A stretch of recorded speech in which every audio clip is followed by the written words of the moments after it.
Sir culture అనకండి, ఇది Indian culture, అది మార్వాడి కల్చర్ అంటే ఇండియన్ కల్చర్, అది కల్చర్ ని తప్పు పట్టకండి ప్లీజ్. బతుకమ్మ అనేది ఫ్లోరల్ కల్చర్. బతుకమ్మ అంటే ఏంటి మీకు తెలుసా ఒకటి సార్ ప్లీజ్? బతుకమ్మ అంటే ఏంటిది? బతుకమ్మ అంటే ఇతరులను బతికించేది బతుకమ్మ, ఇతరులను బతికించేది బతుకమ్మ సార్, ఇతరులను బతికించేదే బతుకమ్మ. వాడు బతుకోదు వీడు బతుకోదు ఏంటది నినాదం? ఆంధ్రలో మేము కూడా మాట్లాడాం, కానీ వాడైతే పొట్ట కొట్టడం కోసం వచ్చిండో, మీలో ఉన్నటువంటి వ్యాపారస్తులు దొంగ వ్యాపారాలు ఎవరైతే చేస్తున్నాడో, దొంగ వ్యాపారాలు చేసేవాడిని మనం పట్టిద్దాం, తరిమేద్దాం, దొంగతనం చేసిన తరిమేద్దాం, అంతేగాని సమాజాన్ని తరిమించా మనకు లేదు సార్.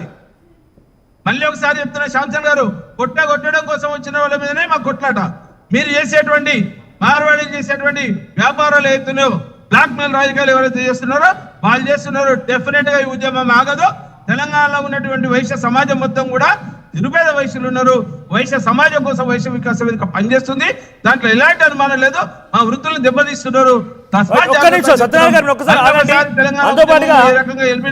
గుజరాత్ మార్వాడి సేవా సంఘం నుంచి సంతోష్ అని చెప్పి గుజరాతీ మార్వాడి సేవా సంఘం నుంచి జాయిన్ అయ్యారు.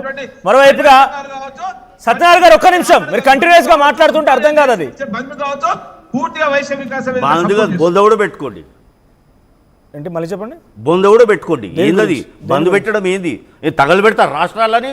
ఇదే పనులు పెట్టుకున్నారా? ఏందది?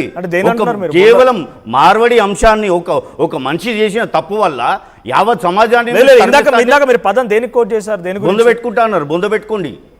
ఏందది? అడిగేటోడు లేడనుకున్నాడా? పిచ్చి పిచ్చి వ్యాఖ్యలు చేయకండి సార్. ఇక్కడ ప్రతి ఒక్కరు బతకనికి వచ్చిండ్రు. ఆయన సంతోష్ గారు గుజరాత్ మార్వాడి సంఘం నుంచి, at the same time Balwant Purohit గారు రాజస్థానీ సేవా సంఘం ఖమ్మం నుంచి మాట్లాడుతున్నారు. సో బల్వంత్ గారు నమస్తే. హలో హలో బల్వంత్ గారు నమస్తే అండి. అవపడట్లేదు. బల్వంత్ గారు వినిపిస్తోందా? హలో బల్వంత్ గారు వినిపిస్తోందా? హలో ఫీచర్ వాళ్ళని కరెక్ట్ చేసి ప్రయత్నం చేయండి. ఎస్ సత్యనారాయణ గారు, రాష్ట్ర వ్యాప్తంగా బంద్ పిలుపునిచ్చి ఇంత పెద్ద ఉద్యమం చేయాల్సిన ఆవశ్యకత ఇప్పుడు ఉందంటారా? ఏం ఆవశ్యకత లేదండి. హలో, ఈ దేశంలో 29 రాజ్యాలు ఉన్నాయి. ఏ రాజ్యాలు పోయి ఎవరైనా బతుకోవచ్చు, ఎవరైనా వ్యాపారం చేయొచ్చు. ఆ వాయిస్ వినపడుతుందా? రైట్, వినపడుతోంది, మాట్లాడండి. ఈ దేశంలో 29 రాజ్యాలు ఉన్నాయి. ఎక్కడ పోయి ఎవరైనా బతుకోవచ్చు, ఎవరైనా వ్యాపారం చేయొచ్చు. ఇప్పుడు ఆంధ్ర వాళ్ళు సూరత్ లో లేరా, బాంబేలో లేరా? ఎక్కడ పోయి వాళ్ళకి ఎక్కడ అనుకూలంగా అనిపిస్తే అక్కడ వ్యాపారం చేస్తారు. ఎందుకు అమెరికాలో లేరా? ఎక్కడైనా పోయి వ్యాపారం చేయొచ్చు, దాని మీద ఏముంది? ఇది ఒక సమాజం ఎంత ముందు వైశాస్ మీదే మాట్లాడారు, ఎవరు మాట్లాడారు వైశాస్ అట్లా అని. ఇంకొక కులం మీదే మాట్లాడతారు. కులం గొడవ చెప్పడం తప్ప ఏం లేదు, రెచ్చ కొట్టడం తప్ప ఏం లేదు. సమాజాన్ని రెచ్చ కొడతారు. అందరూ కలిస్తేనే భారతదేశం అయితే, 29 రాజ్యాలు కలిస్తేనే భారతదేశం అయితే. ఇది భారతదేశము.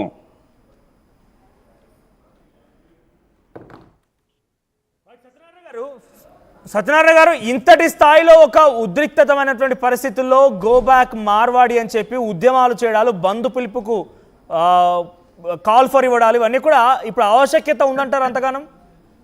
డెఫినెట్ బంధు పిలుపు వాళ్ళు ఎవరు మాట్లాడినో దాని గురించి చర్చ పెడతాం. డెఫినెట్ గా అట్లాంటిది ఉంటే కలిసి వచ్చేటువంటి అన్ని సంఘాలను కలుపుకొని పోతాం. వైశ్యులకు మాత్రం అన్యాయం జరుగుతున్నమాట వాస్తవం. ఇది వృత్తిదారులకు అన్యాయం జరుగుతుంది, స్వర్ణకారులకు జరుగుతుంది, విశ్వకర్మలకు జరుగుతున్నది, ప్లస్ పద్మశాలీలకు, చేనేత నేతలకు కూడా, నేత కార్మికులకు కూడా జరుగుతున్నటువంటి వాస్తవాన్ని గ్రహించాలి.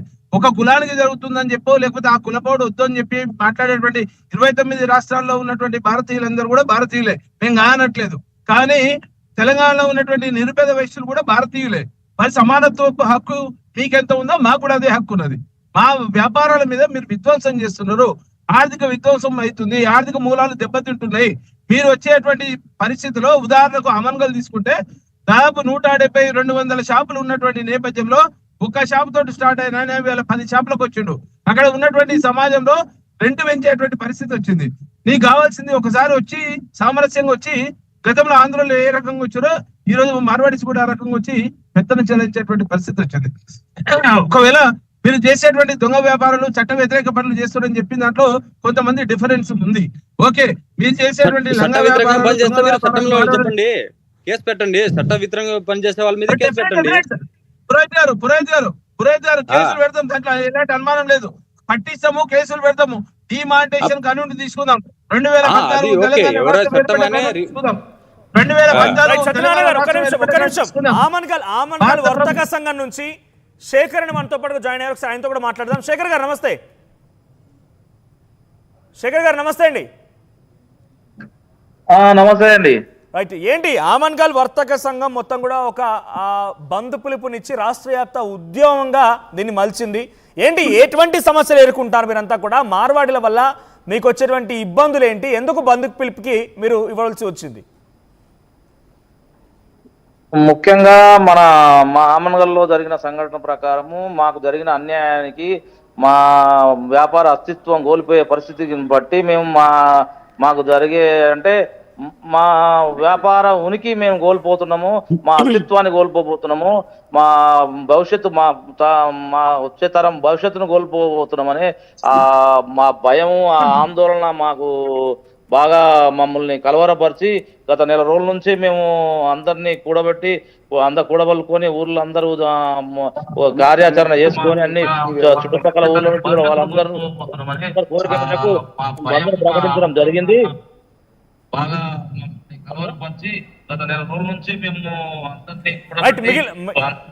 మిగిలిన వారు మ్యూట్ చేయండి, వారి వాయిస్ వినిపించట్లేదు, వాళ్ళని మ్యూట్ చేయండి. శేఖర్ గారు మాట్లాడండి. అయితే మా వ్యాపార అస్తిత్వం, మా ముందు తరాలు, మా పిల్లల భవిష్యత్తు ప్రశ్నార్థకంగా మారినందువల్ల మేము ఈ బంద్కు పిలుపునివ్వడం జరిగింది. వాళ్ళు చేసే మోసపూరితమైన జిమ్మిక్కుల వ్యాపారం వల్ల, నాసిరకమైన సరుకుల వల్ల మేము ఊర్లో ఉండి అటువంటి నాసిరకమైన జిమ్మిక్కుకరమైన ఈ మోసపూరితమైన వ్యాపారం చేయలేక 40 సంవత్సరాల నుంచి గత 40 సంవత్సరాల వ్యాపారం చేసుకుంటూ నాసిరకం పదార్థాలు ప్రొడక్ట్స్ ఎవరు తీసుకొస్తున్నారు, ఎవరు అమ్ముతున్నారు? ఒక్క నిమిషం సార్, ఒక్క నిమిషం. ఆయన భారతీయ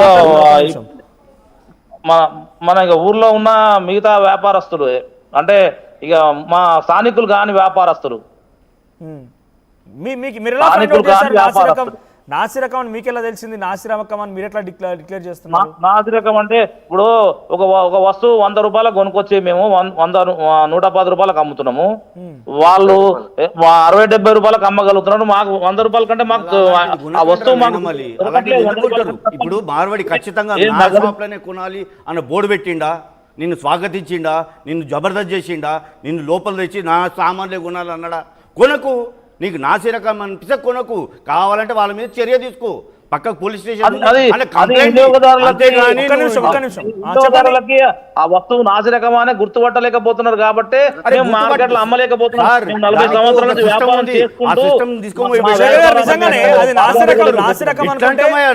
అంటే వేరే వాళ్ళు అమ్ముతలేరా? ఒక్క నిమిషం. వేరే వాళ్ళు అమ్మరా? వాళ్ళు ఒక్కలే అమ్ముతారా? అందరి పరిస్థితి అదే ఉందండి. ఒక హార్డ్వేర్ కిరాణా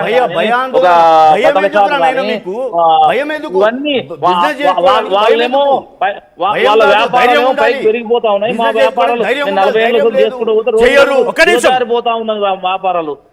దీనికి పరిష్కారం ఎక్కడ ఉంది? మా బతుకుల రేపు మా భవిష్యత్తు ఏంది అనేది ప్రశ్నార్థకంగా మారింది కాబట్టి మేము మా ఊరు బంధు కొరకు పిలుపునియడం జరిగింది. ఈ దానిలో కొంతమంది మాకు అంటే ఒత్తిళ్లు రావడం వల్ల కూడా మేము బంధును వాయిదా వేసుకోవడం జరిగింది. మళ్ళీ ఈ బంధును మళ్ళీ కొన్ని రోజుల తర్వాత కార్యాచరణ చేసుకొని దీన్ని ముందుకు తీసుకుపోవడానికి మేము మళ్ళీ కార్యాచరణ సిద్ధం చేసుకుంటున్నాము. దీన్ని త్వరలో మేము కూడా ఏ రోజు బంద్ అనేది కూడా మేము త్వరలోనే ప్రకటించి మా నిరసన, మా బతుకుల జీవన పోరాటంలో ఈ 50-60 ఏళ్ళ వయసులో మళ్ళీ మేము జీవన పోరాటము, జీవన మరణ సమస్య మీద మేము పోరాటం చేయాల్సి వస్తున్నందుకు ఈ సమాజంలో మేము సిగ్గుపడుతున్నాం.